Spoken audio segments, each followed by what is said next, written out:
আজকে যে টপিকটা আলোচনা করব গ্যাসের আচরণ। এটা আমাদের ক্লাস 10 এর সেকেন্ড চ্যাপ্টার এবং এখান থেকে অ্যাকচুয়ালি তোমাদের ভৌত বিজ্ঞান শুরু হচ্ছে। এর আগের চ্যাপ্টারটা জাস্ট একটা শোকেস চ্যাপ্টার ছিল, যে ঠিক আছে বাচ্চারা প্রথম প্রথম টেনে উঠেছে, একটা সহজ চ্যাপ্টার দিয়ে শুরুই করি, ঠিক আছে। তাতেও দেখছি অনেক সমস্যা আছে বাচ্চাদের মধ্যে।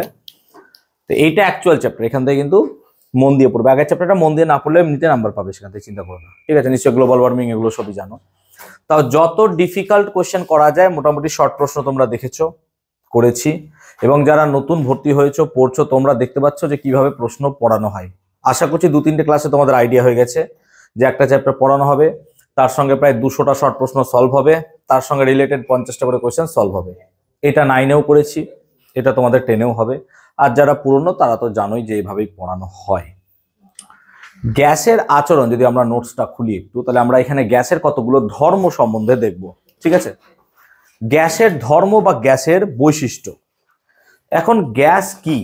গ্যাস হচ্ছে পদার্থের একটা অবস্থা, যেখানে পদার্থের কণাগুলো কি হয়, খুব দূরে দূরে অবস্থান করে। ক্লাস 7 বা 8-এ পড়েছো। আমরা 3টি অবস্থা পাই, কি কি? কঠিন, তরল এবং গ্যাস। তার মধ্যে থেকে গ্যাস হচ্ছে একটা অবস্থা।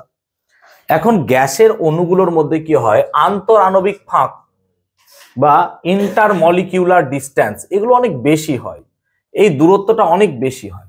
ওয়ারএজ কঠিন বা তরলের মধ্যে কি হয়, কঠিন যদি হয় তাদের দূরত্বটা অনেক কম হয়, নাকি গায়ে গায়ে থাকে, এটা কঠিন পদার্থ। আর তরল হলে কি হবে, একটু দূরে থাকে, নাকি এরকম টাইপের তরল হলে।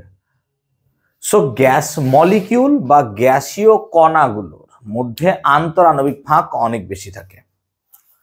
এই জন্য গ্যাসের অণুগুলোর মধ্যে আন্তরাণবিক আকর্ষণ বলও অনেক কম থাকে, এটা আমরা পড়বো পরবর্তী ক্ষেত্রে। ওকে, এখন যদি গ্যাসের ধর্ম বলি, তো প্রথমেই দেখো আমাদের দেওয়া আছে প্রসারণশীলতা। যেহেতু গ্যাস অণুগুলো পরস্পরের প্রতি কোনো আকর্ষণ বল সেরকম নেই, তাই গ্যাসগুলোকে যদি ছেড়ে দেওয়া হয় তারা কি হয়, দূরে দূরে পালিয়ে যায়। এবার গ্যাস অণুগুলো যদি দূরে দূরে পালিয়ে যায়, তাহলে আমরা বলবো কি গ্যাসটা প্রসারিত হচ্ছে, হ্যাঁ না বলবে। তার মানে একটা আবদ্ধ পাত্রে কোনো জায়গায় বেলুনে গ্যাস ফুলিয়ে রেখেছো, সেখান থেকে গ্যাসটাকে যদি ছেড়ে দেওয়া হয়, রিলিজ করো, তাহলে সেই গ্যাসটা চারিদিকে ছড়িয়ে পড়বে। কেন ছড়িয়ে পড়বে? কারণ তাদের মধ্যে আন্তরাণবিক আকর্ষণ বল কি অনেকটাই কম। আমি কি বুঝতে পারলাম ব্যাপারটা? যেহেতু আকর্ষণ বল কম, তাই তাদেরকে আটকে রাখতেও কেউ পারবে না, তাই তারা দূরে দূরে পালিয়ে যাবে। আর আমরা জানি অণুগুলো যদি দূরে দূরে পালিয়ে যায়, গ্যাসটা কি হয়ে যায়, প্রসারিত হচ্ছে, হ্যাঁ না বলবে। তাহলে গ্যাস প্রসারিত হচ্ছে মানে কি, অ্যাকচুয়ালি অণুগুলো দূরে দূরে সরে যাচ্ছে। কেন? তাদের মধ্যে আন্তরাণবিক আকর্ষণ বল কি কম। আবার তাদের মধ্যে আন্তরাণবিক ফাঁক অর্থাৎ গ্যাপ সেটাও তো অনেক বেশি। তাহলে আমি যদি কিছু পরিমাণ গ্যাসের ওপর চাপ প্রয়োগ করি, তাহলে তাদেরকে খুব কাছাকাছিও আনা যেতে পারে, কারণ তাদের মধ্যে ফাঁক আছে। যেমন এখানে যদি আমি চাপ দিই, এদেরকে কি আর কাছাকাছি আনা যাবে? এরা অলরেডি তো খুব কাছে বসে আছে, তাহলে এদেরকে আনা যাবে। তার মানে গ্যাসকে কিছু পরিমাণ চাপ দিলে পরে সেই গ্যাসটার আয়তন কমে যেতে পারে, হ্যাঁ না বলবে। একে বলবো সংকোচনশীলতা। তাহলে আমরা এখানে দুটো টপিক নিয়ে এখন কথা বলছিলাম। একটা হচ্ছে প্রসারণশীলতা, এক্ষুনি বোঝালাম যে প্রসারণশীলতা জিনিসটা কি। আর একটা বোঝালাম আমরা সংকোচনশীলতা। সংকোচনশীলতাটা কি না, তো কোনো একটা গ্যাসকে যদি তার উপর চাপ প্রয়োগ করা হয়, তাহলে সেই গ্যাসটা কি হবে, খুব অল্প আয়তন হবে, অর্থাৎ আয়তনটা কমে যেতে পারে বাই মানে তার উপর যদি একটা বড় মাপের কি দেওয়া হয়, চাপ দেওয়া হয়। তুমি ভাবো বেলুন, আমরা বেলুনে যখন চাপ প্রয়োগ করি দুই দিক থেকে, ধরো ফেটে যাবে না এরকম একটা বেলুন, ঠিক আছে, তাহলে চাপ প্রয়োগ করলে দেখবে বেলুনটা ছোট হয়ে যায়, হ্যাঁ না বলবে। তাহলে আমরা বেশি পরিমাণ গ্যাসকে চাপ দিলে সেখান থেকে কি হতে পারে, আয়তন কমে যেতে পারে। এর থেকে আমরা গ্যাসের সংকোচনশীলতা ধর্মটা পেতে পারি। কনসেপ্টটা ক্লিয়ার করাতে পেরেছি? তাহলে প্রসারণশীলতা এবং সংকোচনশীলতা এই দুটো হচ্ছে গ্যাসের বিশেষ ধর্ম। প্রসারণশীলতা মানে গ্যাসটা প্রসারিত হতে পারে, সংকোচনশীলতা মানে গ্যাসটা ছোট হতে পারে। তোমাদের এখানে বেঞ্চে, কোনো বেঞ্চে 4 জন, কোনো বেঞ্চে 5 জন বসে আছে। এবার 4 জন যেখানে বসে আছে সেখানে দেখবে একটু ইন্টারমলিকুলার গ্যাপ আছে, অর্থাৎ দুজনের মধ্যে গ্যাপ আছে। এই গ্যাপটা আরো কমে যাবে যদি আমি আরো একজনকে বসিয়ে দিই, তাই না? তাহলে আমি বাইরে থেকে যদি একটা প্রেসার বা চাপ দিই, কিন্তু যেখানে 5 জন বসে আছে আর সেখানে কোনো গ্যাপ নাই, তার মানে সেখানে যদি আমি চাপ দিই তাহলে আর কেউ ঢুকতেই পারবে না, যেটা কঠিন পদার্থের ক্ষেত্রে হয়। বুঝতে পেরেছি ব্যাপারটা? তাহলে গ্যাসের মধ্যে সংকোচনশীলতা এবং প্রসারণশীলতা এই দুটো ধর্ম পাওয়া যায়। ক্লিয়ার? 3 নাম্বার, গ্যাসের চাপ। গ্যাস কণাগুলো সর্বদা ইতস্ততভাবে ছুটাছুটি করে বেড়াচ্ছে। গ্যাস কণাগুলো সবসময় ছুটে বেড়াচ্ছে, এ ওদিকে ছুটছে, ওদিকে ছুটছে, সব সময় ছুটে বেড়াচ্ছে। ছুটে বেড়ানোর ফলে তারা সর্বদা দেওয়ালের গায়ে গিয়ে ধাক্কা মারছে। দেওয়াল কোথায়? যে পাত্রে তুমি গ্যাসটাকে রেখেছো, যেমন ধরো এই পাত্রে, এই ঘরের মধ্যে যদি কিছু গ্যাস থাকে, এই গ্যাসগুলো কি করছে? আমাদের এই দেওয়ালগুলোতে ধাক্কা মারছে। সিমিলারলি তুমি বুঝতে পারবে, একটা বেলুনে যদি আমি কিছু পরিমাণ গ্যাস ভরে দিই, বেলুনে কিছু পরিমাণ যদি গ্যাস ভরে দিই, তাহলে বেলুনে দেখবো অটোমেটিক চাপ তৈরি হয়ে গেছে, অর্থাৎ ভেতর থেকে একটা চাপ যেন বাইরের দিকে কাজ করছে।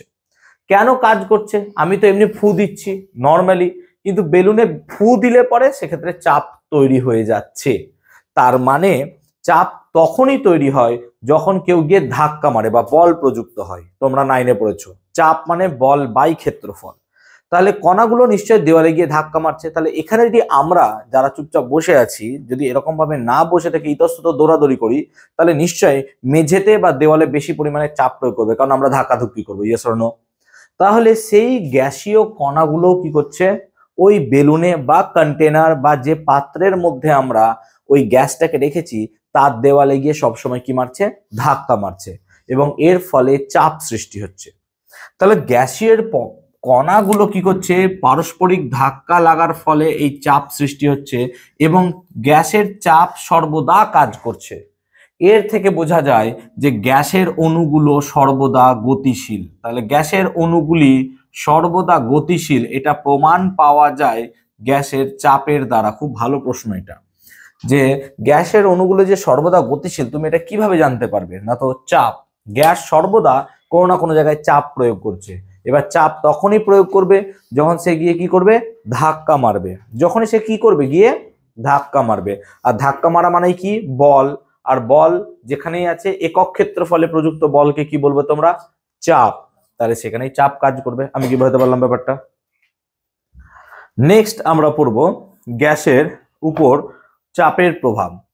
আমরা যদি কোনো একটা গ্যাসকে চাপ প্রয়োগ করি, তাহলে কোনো একটা গ্যাসের উপর চাপ প্রয়োগ করলে দেখবে তার আয়তন কি হয়ে যাবে? কমবে, নাকি ছোট হয়ে যায় গ্যাসটা। ঠিক বলছি তো? আবার কোনো কোনো ক্ষেত্রে গ্যাসের উপর যদি চাপ প্রয়োগ করা হয় তার উষ্ণতারও পরিবর্তন হয়। তাহলে গ্যাসের চাপের, যদি গ্যাসের উপর চাপ প্রয়োগ করা হয় তাহলে দুটো রাশি পরিবর্তিত হয়। কি কি? এক আয়তন, আর একটা কি হয়? উষ্ণতা। গ্যাসে যেমন ধরো পাম্পার, পাম্পারের ভিতরে কি আছে?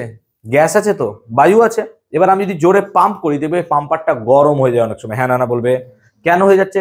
তাহলে চাপ প্রয়োগ করলে কি হচ্ছে? উষ্ণতারও চেঞ্জ হচ্ছে, আবার আয়তনটাও কি হচ্ছে? চেঞ্জ হচ্ছে। ব্যাপারটা কি বুঝতে পারলাম? আমরা নেক্সট পয়েন্ট পড়বো যে গ্যাসের ব্যাপন ধর্ম। ব্যাপন ধর্ম কাকে বলে?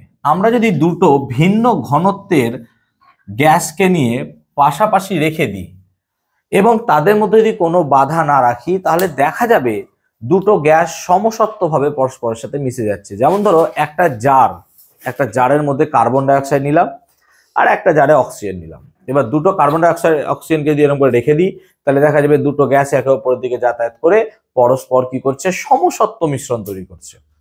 তাহলে এর থেকে বোঝা যায় যে গ্যাসীয় অণুগুলো সর্বদা গতিশীল। সর্বদা গতিশীল হওয়ার কারণে সে কি করছে?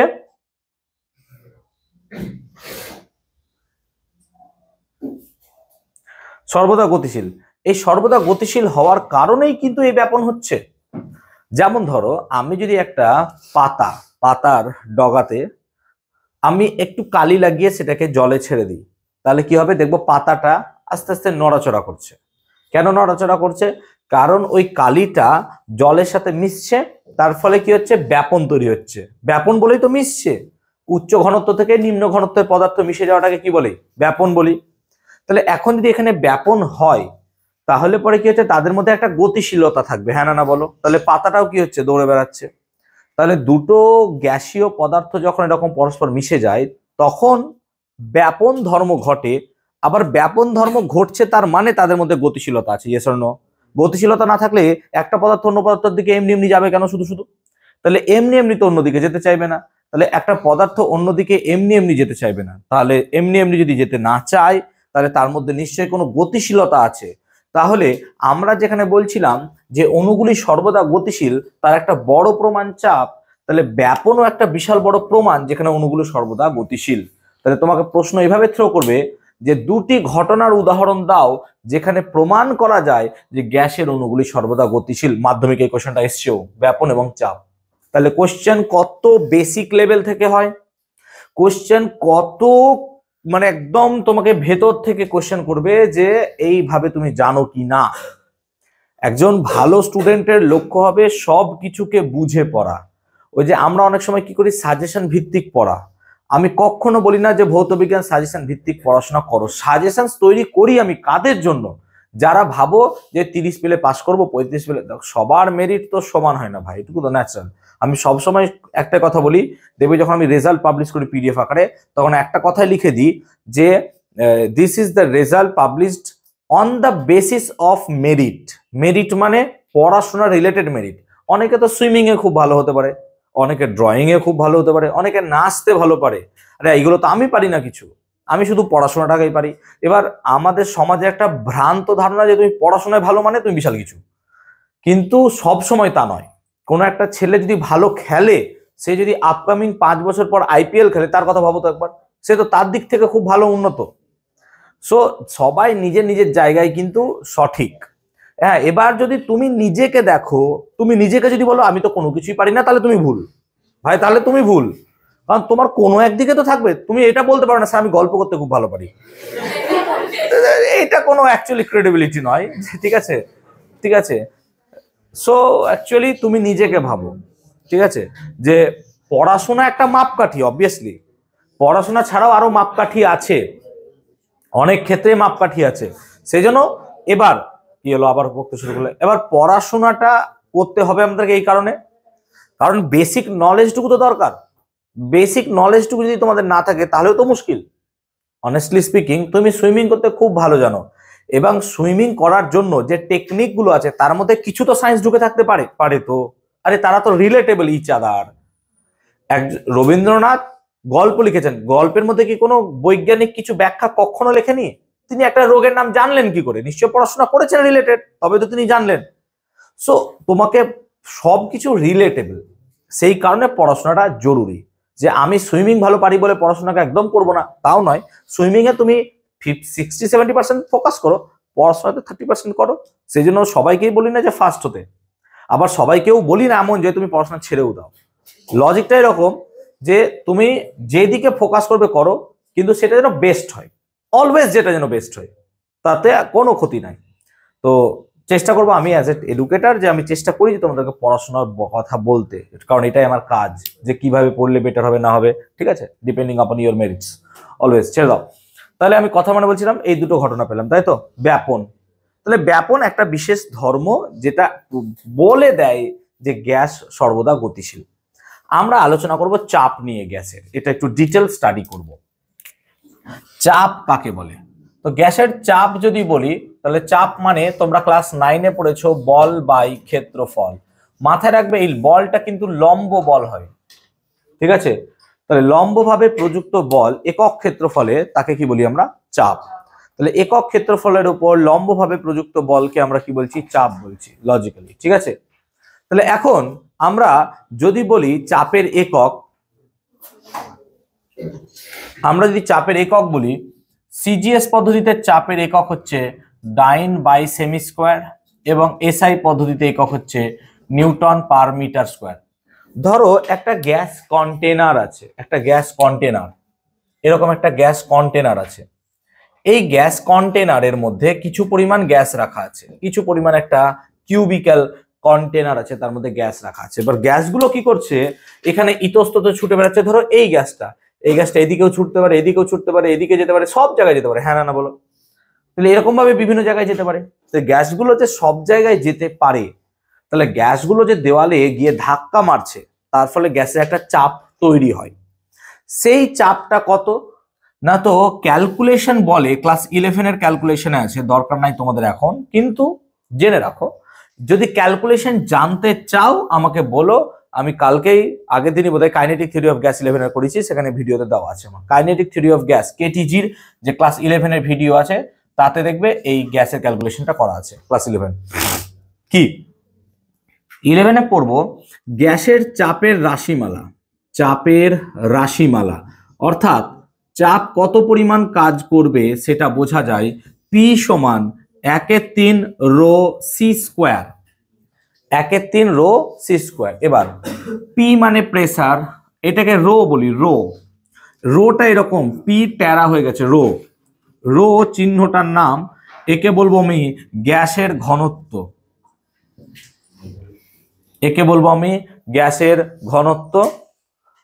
আর সিটাকে বলবো রুট মিন স্কোয়ার, পরে বোঝাচ্ছি আমি, রুট মিন স্কোয়ার ভেলোসিটি, এটা আমি পরে বোঝাবো কি জিনিস, ঠিক আছে। যাক, রুট মিন স্কোয়ার ভেলোসিটি বা বেগ। তাহলে এই ফর্মুলাটা একটু মাথায় রাখবো যে গ্যাসের চাপের রাশিমালা হয় P equal to 1/3 rho C square, যেখানে রো হচ্ছে ঘনত্ব আর সি হচ্ছে গ্যাসের বেগ। ক্লিয়ার হয়েছে? এত পরিমাণ চাপ একটা গ্যাস কি করছে, কন্টেনার বা দেওয়ালে দিচ্ছে। ক্লিয়ার হয়েছে কনসেপ্টটা? ক্লিয়ার হয়েছে কনসেপ্টটা? সো আমরা চাপের রাশিমালাটুকু বুঝলাম, এটা কেন এলো জানতে চাইছি না, শুধু মনে রাখবো যে এটা হয়। এখন গ্যাসের চাপের বদলে যদি আমরা চাপের অন্যান্য একক পড়তে চাই, তাহলে আমাদেরকে প্রথমে পড়তে হবে প্রমাণ বায়ুমণ্ডলীয় চাপ। প্রমাণ বায়ুমণ্ডলীয় চাপ কাকে বলে তোমরা জানো, ভূগোলে পড়েছো বা কি পড়েছো 9-এ, যে সমুদ্র পৃষ্ঠে 45 ডিগ্রি অক্ষাংশে 0 ডিগ্রি সেন্টিগ্রেড উষ্ণতায় 76 সেন্টিমিটার পারদস্তম্ভের চাপকে কি বলা হয়? প্রমাণ বায়ুমণ্ডলীয় চাপ। তাহলে 76 সেন্টিমিটার পারদস্তম্ভের চাপকে কি বলা হয়? প্রমাণ বায়ুমণ্ডলীয় চাপ। তাহলে এখন যদি প্রমাণ বায়ুমণ্ডলীয় চাপ আমাকে মান বার করতে হয়, কত মান? ক্লাস 9-এ পড়েছি যে চাপের একটা ফর্মুলা আছে, চাপের ফর্মুলাটা কত? পি সমান এইচ ডিজি, হ্যাঁ না না বলবে, বা এইচ রো জি। তাহলে চাপের ফর্মুলাটা যেহেতু পি সমান এইচ রো জি, তাই আমরা এখানে লিখলাম যে প্রমাণ বায়ুমণ্ডলীয় চাপ, প্রমাণ বায়ুমণ্ডলীয় চাপ। তো প্রমাণ বায়ুমণ্ডলীয় চাপ পি সমান কত লিখবো আমরা? H DG. আচ্ছা, এইচ মানে কি? ওই 76 সেন্টিমিটার নাকি, যে পরিমাণ পারদস্তম্ভের চাপ। তাহলে এইচ হচ্ছে প্রমাণ বায়ুমণ্ডলীয় চাপ এইচ। তাহলে এইচ হচ্ছে 76 সেন্টিমিটার, পারদের ঘনত্ব কত হয়? 13.6, আর জি কত হয়? 980। এইটা যদি গুণ করি তাহলে পি সমান পাওয়া যাবে 1.013 into 10 to the power 5, 10 to the power 6 dyne per সেমি স্কোয়ার। তাহলে এটা হচ্ছে সিজিএস পদ্ধতিতে প্রমাণ বায়ুমণ্ডলীয় চাপের মান। তাহলে সিজিএস পদ্ধতিতে প্রমাণ বায়ুমণ্ডলীয় চাপের মান পি সমান 1.013 into 10 to the power 6 dyne per সেমি স্কোয়ার। এর সঙ্গে আমাদেরকে একটা কথা মাথায় রাখতে হবে যে 1 নিউটন পার মিটার স্কোয়ার, মাথায় রাখবো আমরা যে 1 নিউটন পার মিটার স্কোয়ার সমান হয় 10 ডাইন পার সেমি স্কোয়ার। ক্লাসে পড়িয়েছিলাম আমি ক্লাস 9-এ। 1 নিউটন পার মিটার স্কোয়ার লেখা যায় 10 ডাইন পার সেমি স্কোয়ার। যদি তাই হয় তাহলে আমরা এখান থেকে লিখতে পারি কি? দেখো, পি সমান 1.013 into 10 to the power 5 into 10 dyne per সেমি স্কোয়ার। নিশ্চয়ই এটা লিখতে পারবো, কারণ 6 থেকে 5 ভেঙে 1 নিলাম, হবে তো? নিশ্চয় হবে, নিশ্চয়। এখন দেখো এই 10 ডাইন পার সেমি স্কোয়ার, এটা মানেই তো নিউটন পার মিটার স্কোয়ার, ঠিক তো? তার মানে এখান থেকে পাওয়া গেল পি সমান 1.013 into 10 to the power 5 newton per metre square. So P এর মান 1.013 into 10 to the power 5 newton per metre square. এটা হচ্ছে এসআই পদ্ধতি, এটা গেল সিজিএস, এটা গেল এসআই। তাহলে সিজিএস আর এসআই পদ্ধতিতে প্রমাণ বায়ুমণ্ডলীয় চাপের মান হবে এটাই, ঠিক আছে?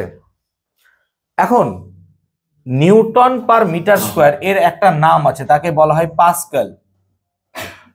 নিউটন পার মিটার স্কোয়ার এর একটা নাম আছে, একে বলা হয় পাস্কাল।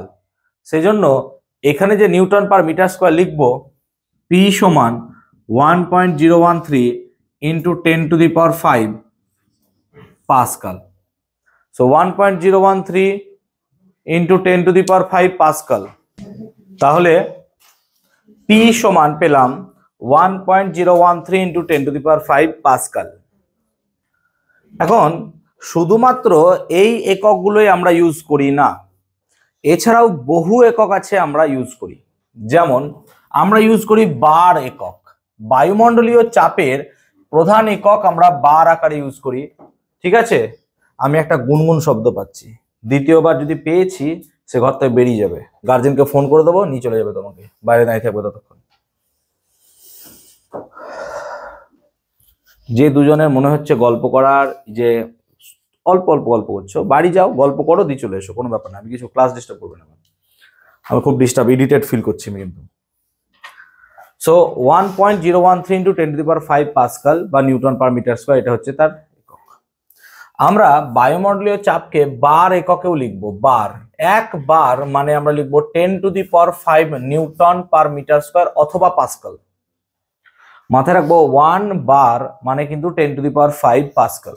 তাই লজিক্যালি আমি যদি তাই হয়, তাহলে বায়ুমণ্ডলীয় চাপ বার এককে যদি লিখতে চাই আমি, তাহলে বায়ুমণ্ডলীয় চাপ বার এককে কত হবে? এটা মানেই তো বার, হ্যাঁ না বলবে, কারণ এখানে যে অংশটা লেখা আছে 10⁵ পাস্কাল, এটা মানেই কি হবে? বার। দেখতেই পাচ্ছ, তাহলে নিশ্চয় বায়ুমণ্ডলীয় চাপ হবে 1.013 বার। ঠিক বলছি তো? হ্যাঁ না বলবে। এখন তাই যদি হয় বার, তাহলে পরে আমি যদি এর সাথে 1000 গুণ করে দিই, তাহলে বারকে কি মিলিবার লেখা যাবে? হ্যাঁ না বল, কারণ 1 বার মানে 1000 মিলিবার নিশ্চয় হবে। এবং এটাই তোরা ভূগোলে পড়েছিস যে সমুদ্রপৃষ্ঠে বায়ুর চাপ 1013 মিলিবার, মনে করে দেখ। তাহলে বায়ুমণ্ডলীয় চাপ সমুদ্রপৃষ্ঠে কত হয়? 1013 মিলিবার। তাহলে আমি কি বোঝাতে পারলাম পুরো রিলেশনটা কি করে এলো? বার, মিলিবার, এটসেট্রা। ক্লিয়ার হয়েছে কনসেপ্টটা? এছাড়াও আমরা আরো একটা ইউজ করি, সেটা হচ্ছে কি টর। টর কাকে বলে? টর। তো বায়ুমণ্ডলীয় চাপের আর একটা একক হচ্ছে টর। মনে রাখবো 1 টর মানে 1 মিলিমিটার পারদের চাপ। 1 মিলিমিটার পারদের চাপকে আমরা 1 টর বলি। তো মাথায় রাখবো 1 মিলিমিটার পারদের চাপকে আমরা বলছি 1 টর। এখন যদি আমাদেরকে বায়ুমণ্ডলীয় চাপ বলে, তাহলে বায়ুমণ্ডলীয় চাপ কত? না তো বায়ুমণ্ডলীয় চাপ 76 সেমি পারদের চাপ। হ্যাঁ না বলো? এটাই তো জানো তোমরা যে বায়ুমণ্ডলীয় চাপ মানে 76 সেমি পারদের চাপ। আচ্ছা, 76 সেমি পারদের চাপ, এটাকে কি আমরা লিখতে পারি 760 মিলিমিটার পারদের চাপ? হ্যাঁ না বল। কেন? সেন্টিমিটার থেকে কিসে রূপান্তর করলাম? মিলিমিটারে। আর 1 সেন্টিমিটার মানে কত মিলিমিটার? 10 মিলিমিটার। তাহলে 1 সেন্টিমিটার মানে যদি 10 মিলিমিটার হয়, তাহলে 76 সেমি মানে 760 মিলিমিটার। তাহলে বায়ুমণ্ডলীয় চাপ কত হলো? 760 মিলিমিটার পারদের চাপ। তাহলে আমরা দেখলাম বায়ুমণ্ডলীয় চাপ হচ্ছে 760 মিলিমিটার পারদের চাপ। তাহলে আমরা যেটা বলছি প্রমাণ বায়ুমণ্ডলীয় চাপ বা বায়ুমণ্ডলীয় চাপ, বায়ুমণ্ডলীয় চাপ তাহলে 760 মিলিমিটার এইচজি চাপ, ঠিক তো? এখন 1 মিলিমিটার এইচজি চাপকে কি বলছি আমরা? 1 টর। হ্যাঁ না বলো? এটা সংজ্ঞা যে 1 মিলিমিটার এইচজি বা পারদের চাপকে কি বলছি আমরা? 1 টর।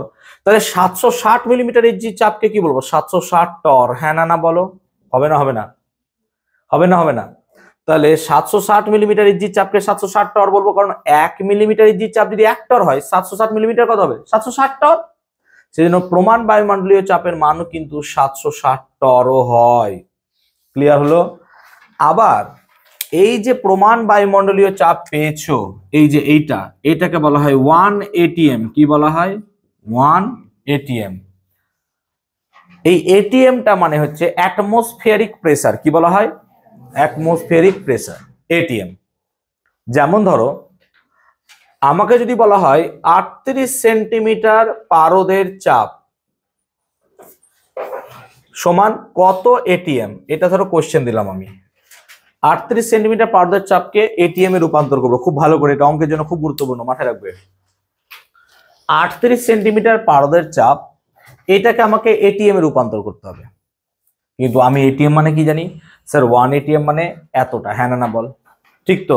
আচ্ছা, এটা কোথা থেকে এসছে? এখান থেকে। হ্যাঁ না বল? আর এটা কোথা থেকে এসছে? এখান থেকে। আচ্ছা, এখানে কত বসিয়েছিলাম? তাহলে এই জিনিসটা কি 76 সেমি পারদস্তম্ভের চাপের সাথে সমান? হ্যাঁ না বল? তাই তো হওয়া উচিত, কারণ এটাও প্রমাণ বায়ুমণ্ডলীয় চাপ, এটাও প্রমাণ বায়ুমণ্ডলীয় চাপ। তাহলে প্রমাণ বায়ুমণ্ডলীয় চাপের মান যদি এটাও হয়, তাহলে প্রমাণ বায়ুমণ্ডলীয় চাপের মান এটাও সে। তার মানে আমি যদি মোটা মোটা করে কোনো এক জায়গায় লিখতে চাই 1 এটিএম, তাহলে 1 এটিএম মানে এটা হবে। হ্যাঁ না বলো? 1 এটিএম মানে এটাও হবে। হ্যাঁ না বলো? 1 এটিএম মানে 760 টাওয়ার হবে। হ্যাঁ না বলো? 1 এটিএম মানে 1013 মিলিবার হবে। 1 এটিএম মানে সবই তো 1 এটিএম, কারণ এখান থেকেই তো সব পেলাম আমি। তার মানে আমি বলতে চাইছি 76 সেমি পারদের যে চাপ আছে সেটা অ্যাকচুয়ালি কিন্তু 1 ATM। হ্যাঁ না বলো? 76 সেমি পারদের চাপ সেটা হচ্ছে অ্যাকচুয়ালি কি 1 ATM। তাহলে 76 সেমি পারদের চাপ যদি 1 ATM হয় তাহলে 38 সেমি এইচজি চাপ কত হবে বার করে নেবো আমরা। দেখো লজিক্যালি 76 সেমি এইচজি চাপ এটা মানে কত ATM 1 ATM। তাহলে 1 সেমি এইচজি চাপ কত 1/76 আর 38 সেমি এইচজি চাপ কত হবে 38/76। বল বুঝাতে পারলাম কিনা? তাহলে পরে আমরা যদি কখনো সেন্টিমিটার এইচজি কে এটিএম এ নিয়ে যেতে চাই তাহলে কি করব 76 দিয়ে ভাগ করব, দেখ তাই হবে। তার মানে 38 সেন্টিমিটার এইচজি চাপ 38 সেন্টিমিটার এইচজি চাপ এটার যদি আমি কি বার করতে চাই এটিএম তাহলে কত দিয়ে ভাগ করব 76 দিয়ে। এই যে বাবু তুমি এগুলো লিখলে না, এগুলো বইয়ে নেই, একটাও বইয়ে নেই। কারণ আমি যদি সব বইয়ে দিয়ে দিই আমাকে টাকা দেবে কে? ফ্যাক্ট। তোমরা লিখছো না, বসে বসে আছো। তো 38 সেন্টিমিটার এইচজি চাপ মানে হচ্ছে 38/76 এটিএম। কি করে পেলাম না? তো 1 ATM মানেই কিন্তু 76 সেমি পারদের চাপ। এটিএম কথাটার পুরো মানে অ্যাটমসফিয়ারিক প্রেসার, বায়ুমণ্ডলীয় চাপ। 9 থেকে পড়ে আসছো, বায়ুমণ্ডলীয় চাপ কত 76 সেমি পারদের চাপ। তাহলে যদি 76 সেমি পারদের চাপকে তুমি 1 ATM বলো তাহলে 38 সেমি এইচজি চাপ ঐকিক নিয়ম জানি করে নিতে পারবো। বুঝতে পারছি ব্যাপারটা? এই হলো। এবার ধরো আমাকে সেন্টিমিটার দিল না, আমাকে মিলিমিটার দিল। কি দিল? যে 380 মিলিমিটার এইচজি চাপ। তাহলে আমাকে ধরো এখন দিল 380 মিলিমিটার এইচজি চাপের মান কত?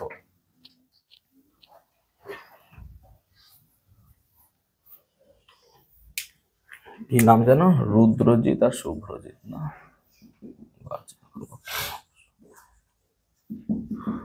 ঠিক আছে। তাহলে 380 মিলিমিটার এইচজি চাপ এটা সমান কত এটিএম হবে? ঠিক আছে, তাই 380 মিলিমিটার এইচজি চাপ এটা কত এটিএম হবে? এবার আমি তো সেন্টিমিটার করালাম, একই ব্যাপার। যখন সেন্টিমিটার ছিল কত দিয়ে ভাগ করেছিলাম 76, মিলিমিটার হলে তো কত দিয়ে ভাগ করব 760, কারণ সেন্টিমিটারকে মিলিমিটার নিয়ে চলে যাও। তার মানে লজিকটা এরকম হবে যে 760 মিলিমিটার এইচজি চাপ মানে কত এটিএম 1 ATM। দেখ তাই লিখেছিলাম কোনো না কোনো জায়গায়, দেখ। তাহলে একে কত 380 বার করে নাও। ঐকিক নিয়ম যদি জানো তাহলে এটা হবে 380/760। তাহলে একটা কথা এখানে বড় বড় করে লিখে নাও যে এক্স সেন্টিমিটার এইচজি চাপ সমান x/76 এটিএম। বল বুঝাতে পারলাম কিনা? এক্স এর মান যাই হবে তাই এখানে বসিয়ে দিব। তাহলে এক্স সেন্টিমিটার এইচজি চাপ মানে কি হবে x/76। অর্থাৎ সেন্টিমিটার এইচজি চাপকে এটিএম এ রূপান্তর করতে গেলে কত দিয়ে ভাগ করতে হবে 76। আমি অঙ্কের সময় এত কিন্তু বোঝাবো না, বারবার বলছি বুঝে নাও। সিমিলারলি যদি আমাকে বলে এক্স মিলিমিটার এইচজি চাপ তাহলে হবে কত x/760 এটিএম। এই দুটো কথা যেন মাথায় থাকে, আমি অঙ্ক করানোর সময় কাজে লাগাবো। এতদূর কি বোঝাতে পেরেছি? চাপকে পরিমাপ করা হয় একটি বিশেষ যন্ত্রের দ্বারা, তাকে বলা হয় ম্যানোমিটার। তাহলে আবদ্ধ পাত্রের চাপ বা গ্যাসের চাপ মাপার যন্ত্রের নাম হচ্ছে ম্যানোমিটার। মাথায় রাখবো, গ্যাসের চাপ মাপার যন্ত্রের নাম ম্যানোমিটার। এখন ম্যানোমিটার দেখতে কেমন লাগে? ম্যানোমিটার কাজে লাগে ওই পারদের চাপকে দিয়েই। ধরো এখানে একটা এরকম করে গোল অংশ আছে, দিয়ে এখান থেকে একটা গ্যাস এরকম করে বেরিয়ে আছে, এই এই ধরো। এখন আমি কি করলাম, এই জায়গাটায় পারদ দিয়ে ভর্তি করলাম। ধরো এতটা লেভেল পর্যন্ত পারদ আছে, ঠিক। এখন আমি যদি এই জায়গাটায় গ্যাস ভরতে থাকি, এই জায়গাটায় গ্যাস দিতে থাকি, আমি গ্যাসের চাপ মাপতে চাইছি, যে গ্যাসের চাপ মাপবো তার তো চাপ দিতে হবে। তাহলে গ্যাস এখানে দিলে পরে এই গ্যাসের চাপটা এখানে প্রয়োগ হবে, এই গ্যাসের চাপটা এখানে প্রযুক্ত হবে। গ্যাসের চাপ প্রযুক্ত হওয়ার ফলে এই পারদটা নিচে নামবে। হ্যাঁ না বল? চাপ দিচ্ছ তো, তাহলে এই পারদটা ধর এত দূর নিচে নামলো, তাহলে আমি ধরছি যে এই পারদটা এত দূর পর্যন্ত নিচে নামলো, তাহলে এখানকার পারদটা অতটা উঠবে, হ্যাঁ না বল? অতটাই উঠবে তো, এতটা উঠলো। এখন এই জায়গায় সমস্ত বিন্দুতে চাপের মান কি হবে? সেম হবে না? হবে না? তার মানে এখন পারদ তো আর এখানে নাই, পারদ এখানে চলে এসছে।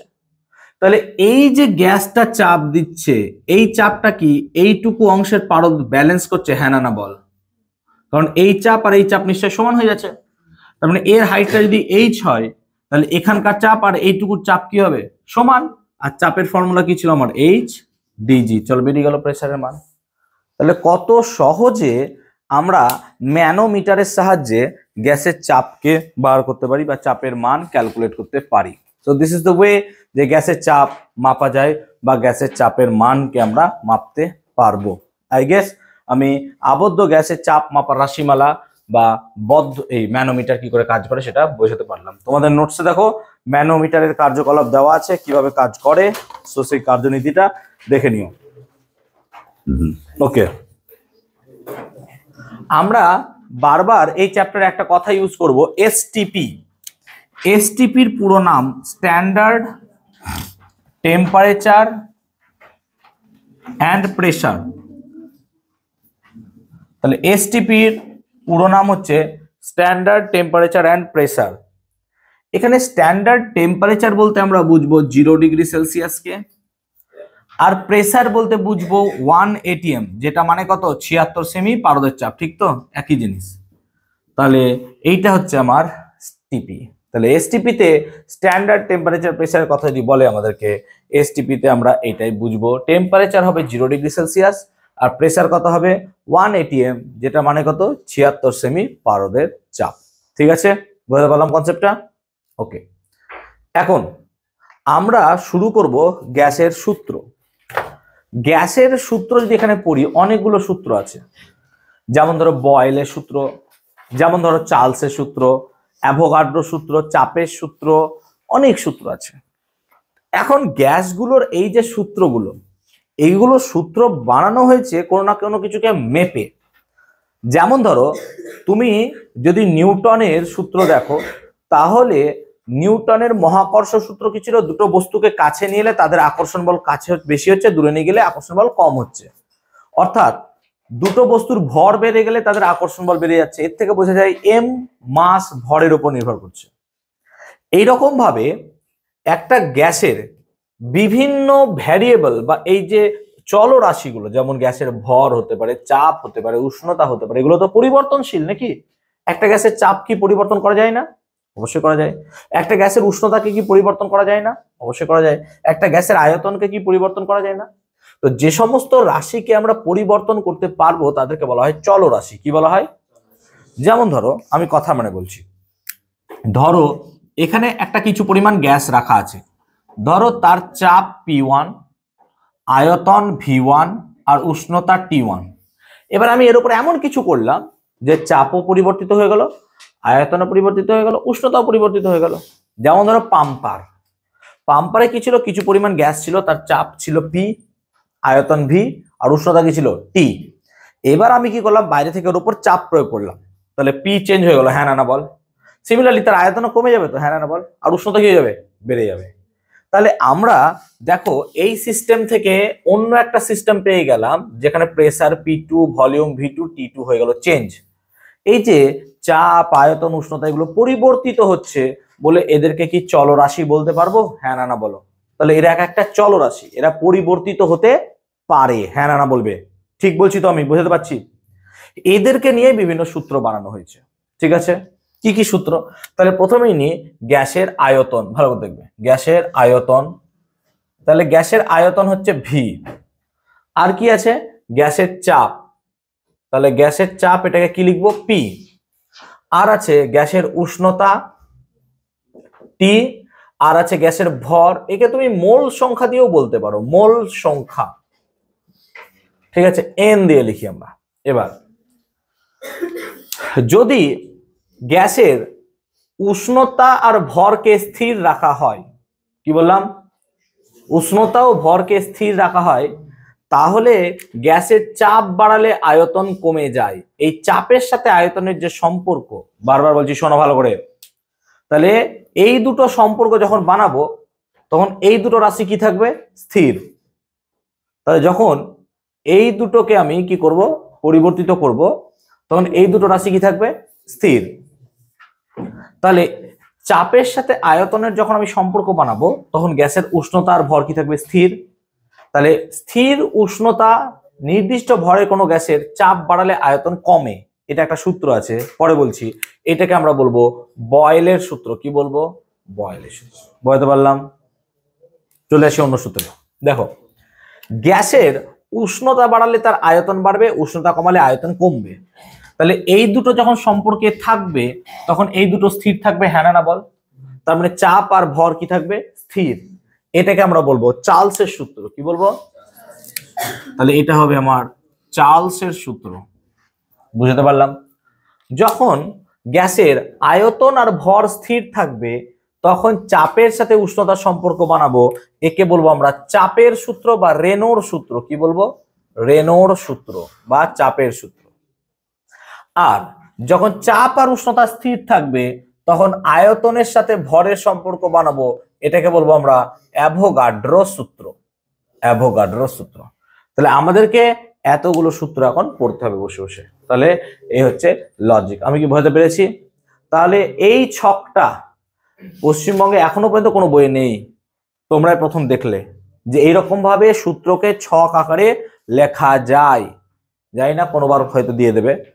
সো তোমরা বুঝতে পারছো যে ছক আকারে এইভাবে মনে রাখতে হবে। তাহলে সিম্পল ভাবো, চার্লসের সূত্র এই দুটো, তাহলে স্থির কোন দুটো? চাপ আর ভর। সিম্পল। বয়েলের সূত্র, তাহলে স্থির কোন দুটো? মোল আর ভর আর উষ্ণতা। ক্লিয়ার? আমরা এবার আলোচনা শুরু করব ভরের বয়েলের সূত্র দিয়ে। চলো হেডিং করবে বয়েলের সূত্র। আমরা শুরু করলাম বয়েলের সূত্র দিয়ে।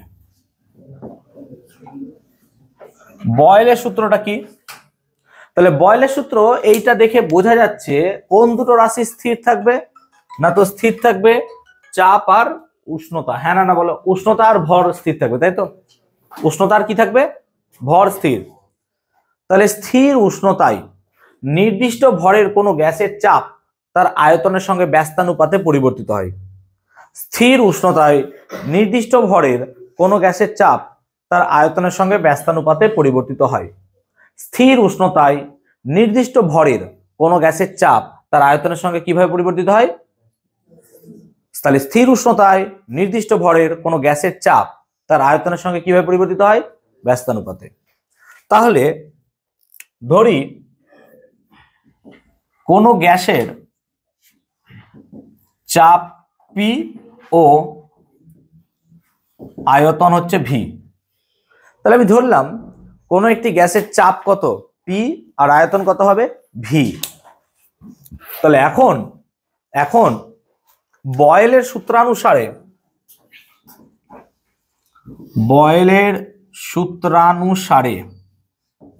কি হবে? ভি সমানুপাতিক 1/p। বল ব্যস্ত সম্পর্ক এভাবে লেখা। হ্যাঁ না বল? ব্যস্ত সম্পর্ক এইভাবে লিখবো 1/p। মানে যদি ভাবো যদি এ সমানুপাতিক বি হয়, এটাকে বলবো সমানুপাতিক। তার মানে বি বাড়লে এ কি হবে? বাড়বে। আর যদি এ সমানুপাতিক 1/b হয়, মানে বি বাড়লে এ কি হবে? কমবে। তাহলে এটা ব্যস্ত সম্পর্ক, এটা কি সরল সম্পর্ক। বুঝতে পারলাম ব্যাপারটা? তাহলে এই হলো ব্যস্ত সম্পর্ক আর সরল সম্পর্ক। তাহলে ভি সমানুপাতিক 1/p কখন? যখন ভর ও উষ্ণতা কি ছিল আমার? স্থির। হ্যাঁ না বল? যখন ভর আর উষ্ণতা ছিল স্থির। এইটাই হলো বয়েলের সূত্রের গাণিতিক রূপ। এবার দেখো, যদি আমি সমানুপাতিক চিহ্নটাকে তুলি তাহলে একটা সমান লিখবো, সমানুপাতিক চিহ্নকে তুলে একটা সমান লিখবো, ধ্রুবক লিখবো ইন্টু 1/p। তাহলে সমানুপাতিক চিহ্নকে তুললে সমান ধ্রুবক ইন্টু 1/p। মাথায় রাখবো এটা। তাহলে আমরা এখান থেকে কি লিখতে পারি? পিভি সমান কি হবে? কে। পিভি সমান কি হবে? কে। পিভি সমান কে মানে কি? গ্যাসের চাপ ইন্টু আয়তন, এই গুণফলটা কি থাকবে? ধ্রুবক। এটা হচ্ছে তার মানে। তার মানে গ্যাসের চাপের সাথে আয়তনের যে গুণফল এটা থাকবে ধ্রুবক। বোঝাচ্ছি ব্যাপারটার মানে কি, বোঝ। ধর একটি গ্যাস আছে, একটা গ্যাস, যে কোনো একটা গ্যাস আছে, তার চাপ হচ্ছে 5 ATM, নিশ্চয়ই ATM লেখা যাবে, হ্যাঁ না বলবি। আর তার আয়তন ধর 10 লিটার, আয়তন হচ্ছে 10 লিটার। তাহলে চাপ হচ্ছে 5 ATM, আয়তন কত? 10 লিটার। তাহলে আমি ধর এমন কিছু করলাম যে চাপটা হয়ে গেল আমার 10 ATM, তাহলে আয়তন কত হবে? তার মানে আমি এখান থেকে জানি চাপের সাথে আয়তন গুণ করলে একই থাকে। তাহলে এখানে চাপ আর আয়তনের গুণফল কত? স্যার 50, হ্যাঁ না বল। তাহলে এখানেও গুণফলটা কত হতে হবে? দেখ, তাই বলেছে, মানে আগেও চাপ আর আয়তনের গুণফল যা ছিল, পরেও কিন্তু চাপ আর আয়তনের গুণফল কি হতে হবে? সেম। তাহলে এখানেও 50 হলে এখানেও কি হতে হবে? 50। তাহলে এখানে যদি 50 হতে হয়, এটা 10, তাহলে এটা কত হতে হবে বাবা? দেখ কত সহজে হয়ে গেল, বুঝতে পারলাম ব্যাপারটা? এইটাই হলো বয়েলের সূত্র। অর্থাৎ চাপের সাথে আয়তন গুণ করলে সেই গুণফলটা কি থাকবে? সর্বদা ধ্রুবক। এখন P1 ও P2 চাপে কোনো গ্যাসের আয়তন V1 ও V2 হলে, তাহলে দেখ এটা ধর চাপ কত? P1, এটা চাপ কত? P1, আয়তন কত? V1। এটা চাপ ধরলাম কত? P2, এটা আয়তন কত ধরলাম? V2। তাহলে P1 V1 গুণফল আর P2 V2 গুণফল পরস্পর কি হলো? সমান। তাহলে এখানেও কি লিখতে পারবো আমরা যে P1 V1 সমান কত হবে? P2 V2। হবে না? হবে না বল। সমান কি অ্যাকচুয়ালি কে, নাকি রে? ধ্রুবক। তাহলে এইটাই হলো বয়েলের সূত্রের গাণিতিক রূপ, এবং এইটা মাথায় রাখবে, অঙ্কের জন্য কাজে লাগে। P1 V1 সমান P2 V2। তাহলে বয়েলের সূত্রের অঙ্কের জন্য কিন্তু এই P1 V1 সমান P2 V2 কাজে লাগবে। সো মাথায় রাখবে, অঙ্ক করার জন্য এখান থেকে যে ফর্মুলাটা পেলে P1 V1 সমান P2 V2, এটা যেন মাথায় থাকে। অঙ্কের জন্য P1 V1 সমান P2 V2 পেলাম। এটা হলো বয়েলের সূত্রের গাণিতিক রূপ। বয়েলটা কি বোঝাতে পেরেছি আমি? পুরোপুরি ক্লিয়ার হয়েছে? এর থেকে সহজভাবে ভাই সম্ভব না বোঝানো যা বোঝাচ্ছি আমি, ঠিক আছে? প্লিজ একটু বোঝার চেষ্টা করো, নিজেদেরও একটু চেষ্টা রাখো বোঝার। এখন বয়েলের সূত্রে যদি লেখচিত্র অঙ্কন করি, বয়েলের সূত্রের লেখচিত্র, তাহলে বয়েলের সূত্রে যদি ভি ভার্সেস পি লেখচিত্র অঙ্কন করি, ভি ভার্সেস পি, তুমি বলো এমন লেখচিত্র হবে যে পি বাড়লে ভি কি হবে? কমবে, হ্যাঁ না বল। তাহলে লেখচিত্রটা দেখতে ঠিক এই রকম লাগা উচিত যে পি বাড়লে ভি কমবে, এরকম।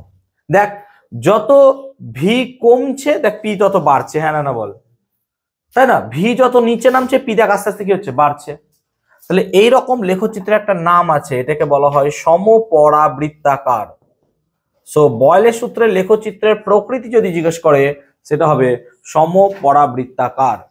তাহলে আমরা মাথায় রাখবো ভি ভার্সেস পি যে লেখচিত্র পেলাম, সেটার প্রকৃতি হবে সমপরাবৃত্তাকার। শুধু তাই নয়, আমরা যদি পিভি ভার্সেস পি লেখচিত্র অঙ্কন করি তাও হবে। এবার বল, পিভি চাপ আর আয়তনের গুণফলটা কি সর্বদা ধ্রুবক থাকবে? চাপ আর আয়তনের গুণফল সর্বদা ধ্রুবক। আমি যদি পি এর মান বাড়াই কমাই যাই করি, পিভির মানটা তো একই থাকবে, হ্যাঁ না বলবে। তাহলে আমি পি এর মান যাই করি, পিভির মানটা কি? একই থাকবে। তো যেহেতু পিভির মান একই থাকবে, এটা হচ্ছে তার লেখচিত্র। তাহলে ভি ভার্সেস পি লেখচিত্রের প্রকৃতি হবে পি অক্ষের সমান্তরাল। I repeat, PV versus P লেখচিত্রের প্রকৃতি হবে পি অক্ষের সমান্তরাল, পি অক্ষের সমান্তরাল। সিমিলারলি আমরা যদি পিভি ভার্সেস ভি লেখচিত্র অঙ্কন করি, পিভি ভার্সেস ভি, তাহলে পিভি ভার্সেস ভি লেখচিত্র হবে পিভি অক্ষের সমান্তরাল, ভি অক্ষের সমান্তরাল, সরি। তাহলে এটা হবে অবভিয়াসলি ভি অক্ষের সমান্তরাল। একই লজিক, যে লজিকে আমরা আঁকলাম। শুধু তাই নয়, আমরা যদি পি ভার্সেস 1/ভি লেখচিত্র অঙ্কন করতে চাই, সব লেখচিত্র আঁকবে খাতায়, বইয়ে অনেকগুলো পাবে না। পি ভার্সেস 1/ভি লেখচিত্র অঙ্কন করতে চাই, তাহলে সেই লেখচিত্রটা হবে মূল বিন্দুগামী সরল রেখা।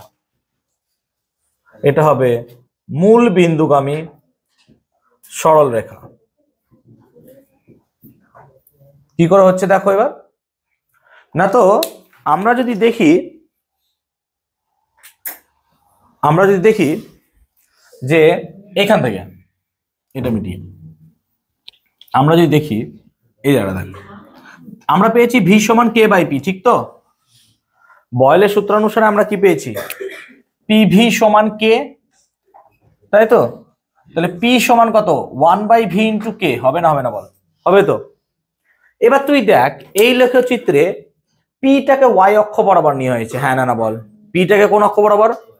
তাহলে আমি মনে মনে ভাবছি পিটাকে ওয়াই, আচ্ছা সমান 1/ভিটাকে দেখ এক্স অ্যাক্সিস বরাবর নেওয়া হয়েছে, এটা 1/ভি তো, এটাকে কোন অক্ষ বরাবর নেওয়া হয়েছে? এক্স অক্ষ বরাবর। তাহলে 1/ভিটাকে মনে মনে ধরছি এক্স, আর কেটাকে যদি এম লেখা হয় তাহলে একটা ওয়াই সমান এম এক্স এর মতো আসছে না? আর ওয়াই সমান এম এক্স কি মূলবিন্দুগামী সরলরেখা হয়? অঙ্কে পড়েছো, হ্যাঁ না না বলো? পড়েছিস তো অঙ্কে, ওয়াই সমান এম এক্স হয় মূলবিন্দুগামী সরলরেখা। সো ওয়াই সমান এম এক্স হচ্ছে মূলবিন্দুগামী সরলরেখা। তাহলে যদি তাই হয় তাহলে এইটা কি মূলবিন্দুগামী সরলরেখা হবে? এটা কি মূলবিন্দুগামী সরলরেখা হবে? এক মিনিট। তাহলে এটা কেন পি ভার্সেস 1/ভি হলো মূলবিন্দুগামী সরলরেখা বুঝতে পারছি, ওয়াই সমান এম এক্স এর জন্য। আরো একটা লেখচিত্র লেখা যায়, সেটা হচ্ছে log P versus log V. প্রত্যেকটা লেখচিত্র মাথায় রাখবে কিন্তু বলে দিচ্ছি। Log P versus log V যে লেখচিত্রটা পাওয়া যায় সেটা এই রূপ পাওয়া যায়, log P versus log V. তাহলে আমরা 5টা লেখচিত্র এখান থেকে করলাম, P versus V, P versus 1/ভি, PV versus P, PV versus V এবং log P versus log V. এবার স্কুলে অপশনগুলো এমন ভাবে দেয় না, সেগুলো মাথা গন্ডগোল করার মতো। ধরো আমাকে কতগুলো অপশনের মধ্যে একটা অপশন দিয়েছে, তুমি বলো এটা সঠিক কিনা, ঠিক আছে?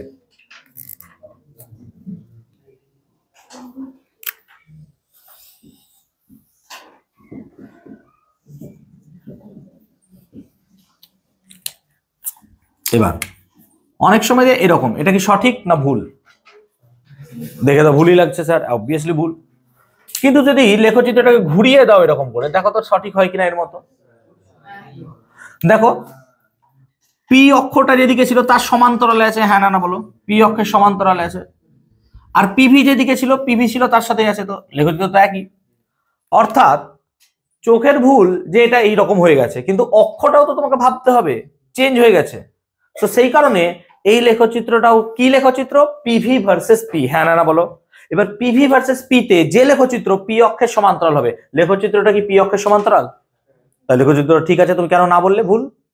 তাহলে তুমি পড়োনি। আমি বারবার একটা কথা বললাম কি, পিভি ভার্সেস পি লেখচিত্র পি অক্ষের সমান্তরাল হবে। তোমার এই লেখচিত্রটাও কি পিভি ভার্সেস পি আছে, কিন্তু লেখচিত্রটা কি পি অক্ষের সমান্তরালই আছে, তাহলে তো লেখচিত্র ঠিক আছে ভাই। যদি এই লেখচিত্রটা এই রকম দিত তাহলে ভুল হতো, হ্যাঁ না না বল? তাহলে আর হতো না। তাই আমি যখন লেখচিত্র জাতীয় প্রশ্ন সমাধান করব তখন কিন্তু মাথায় রাখবো যে কি দিয়েছে আমাকে, নাহলে কিন্তু গন্ডগোলে পড়ে যাবো। আমি কি বুঝতে পারলাম ব্যাপারটা? So P V versus P লেখচিত্র এরকম। তাহলে বয়েলের সূত্র থেকে আমরা একটা জিনিস বুঝতে পারলাম কি, যে গ্যাসের চাপ বাড়ালে আয়তন কি হয়? কমে, আর গ্যাসের চাপ কমালে আয়তন বাড়ে। এইটুকু ঠিক কিনা বলো? ঠিক তো অনির্বাণ?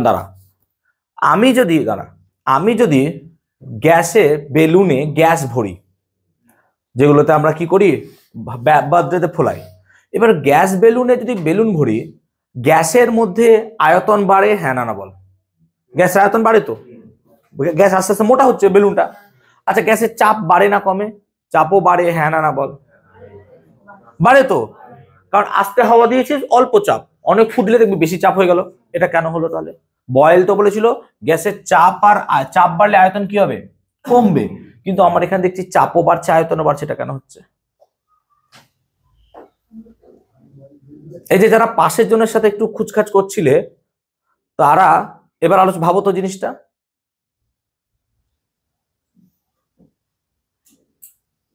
দেখো শান্ত হয়ে গেল ক্লাস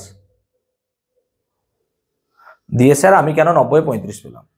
তাহলে তো ঠিকই আছে 90-35 পাওয়া, ক্লাসে যদি মন না দাও। বলো দীপ্র।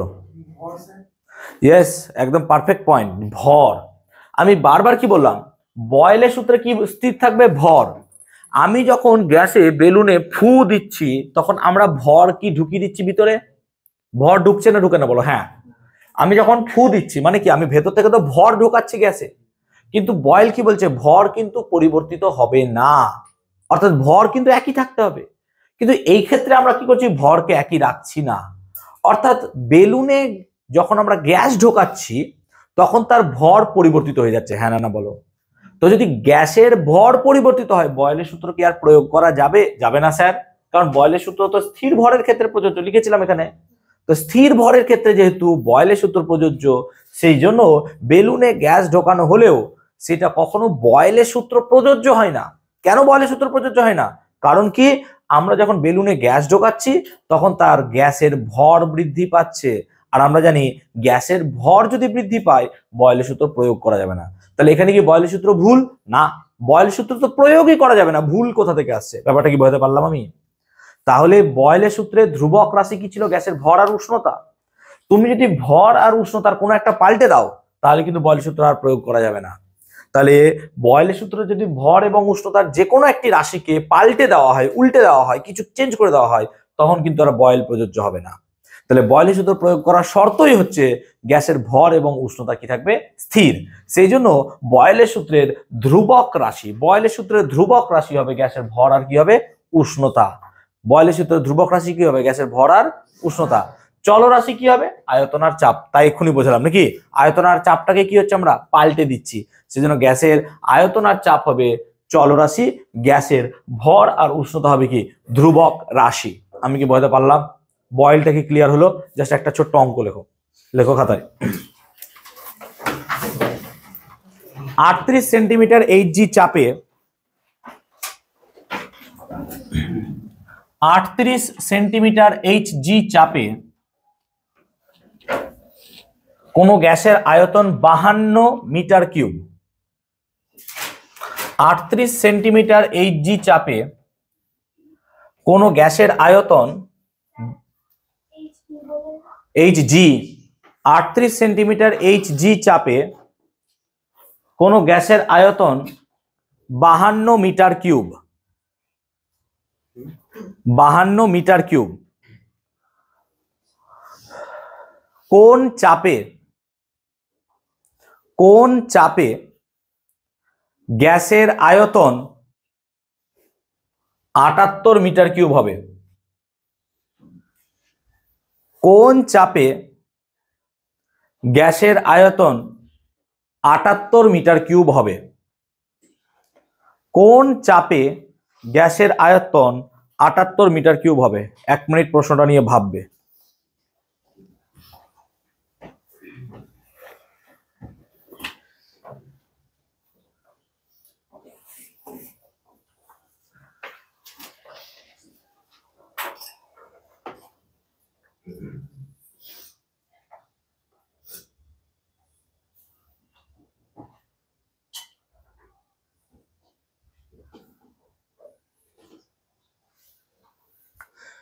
তাহলে প্রশ্ন বলছে 38 সেন্টিমিটার এইচজি চাপে কোন গ্যাসের আয়তন 52 মিটার কিউব।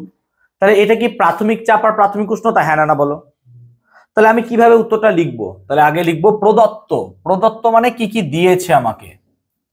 প্রদত্ত প্রাথমিক চাপ ব্র্যাকেটে P1। প্রাথমিক চাপ কত দিয়েছে আমাকে? 38 সেন্টিমিটার এইচজি চাপ। হ্যাঁ না বলো? এটাই কি দিয়েছে? বলো, ব্যাপারটা বুঝছো কিনা বলো? প্রাথমিক চাপ ব্র্যাকেটে P1, এটা কি আমাকে 38 সেন্টিমিটার এইচজি চাপ দিয়েছে? হ্যাঁ না বলো? এটা দিয়েছে। আর কি দিয়েছে? প্রাথমিক আয়তন। হ্যাঁ না বল? দেখ, তাহলে প্রাথমিক আয়তন V1 এটা দিয়েছে দেখ 52 মিটার কিউব। হ্যাঁ না বল? কি করে বুঝলাম? আয়তনের একক কি হয়? Metre cube. ঠিক তো? এটা দিয়েছে। এবার বলছে কত চাপে, কত চাপ মানে অন্তিম চাপ বার করতে হবে। হ্যাঁ না বল? তাহলে অন্তিম চাপ P2 সমান কত জানি না, কি ধরবো? ধরি x নাকি রে? এটাকে ধরলাম x। যে অন্তিম চাপ P2 আমি জানি না কত, সেটাকে ধরলাম x, বার করতে হবে তো কত অন্তিম চাপে, অন্তিম চাপটা বার করতে হবে, কত অন্তিম চাপে, আয়তন কত হবে, তাহলে অন্তিম আয়তন কত হবে, V2 কত হবে 78 মিটার কিউব। বল বোঝাতে পেরেছি কি এত দূর পর্যন্ত আমি? এটা কি বোঝাতে পেরেছি? প্রশ্ন থেকে কি দিয়েছে সেটা কি বার করতে পারলাম? আমরা শুধু লিখতে পারলাম যে এইগুলো হচ্ছে দেওয়া আছে অঙ্কে, এইটা কি চোখ দিয়ে বুঝতে পারলাম যে কি দেওয়া আছে? Yes or no? এবার P1 V1 P2 V2 একটু আগে লিখেছিলাম অঙ্কের জন্য একটা ফর্মুলা, তাহলে আমরা এখানে লিখবো আমরা জানি P1 V1 সমান কত, P2 V2। এবার মান বসাবো, P1 কত 38, অঙ্ক মুখস্থ করবে না, বোঝো, P1 কত 38, V1 কত 52, P2 কত ধরেছো কি, V2 কত, অতএব x সমান 38 ইন্টু 52/78। এবার 52 আমি যদি কাটি দেখো 26 দিয়ে 2 আর 78 কি হবে 3, তাহলে 26 2 52, 3 26 78 হবে। তাহলে 38 2 কত হচ্ছে 76, 76/3, তাহলে এটা হবে প্রায় 25.33। দেখতো তাই হয় কিনা, ঠিক তো? তাহলে 76/3 মানে হচ্ছে 25.33। তাহলে অতএব লাস্ট লাইন লিখবো, নির্ণীত চাপ 25.33 সেন্টিমিটার Hg। বলো অঙ্কটা কে বুঝতে পারোনি বলবে চট করে। 76/3 কি 25.33 হয়তো নাকি রে? ঠিক আছে, ক্যালকুলেশন দেখে নিবি। দেখ ঠিকঠাক করলাম, 26 2 52, 3 26 78, তাই তো? আর 38 2 76/3, ঠিক করেছি তো? P1 V1 সমান P2 V2, ঠিক আছে? তাহলে লজিক্যালি আমরা এইভাবে কি অঙ্ক করতে পারবো? এভাবে পারবো। আমি কি বয়েল পুরো বোঝাতে পেরেছি? বয়েলের সূত্র, তার গাণিতিক ব্যাখ্যা, তার লেখচিত্র আর তার সম্বন্ধিত অঙ্ক ক্লিয়ার করাতে পেরেছি। আজকে এত দূরই ক্লাস থাকবে মোটামুটি।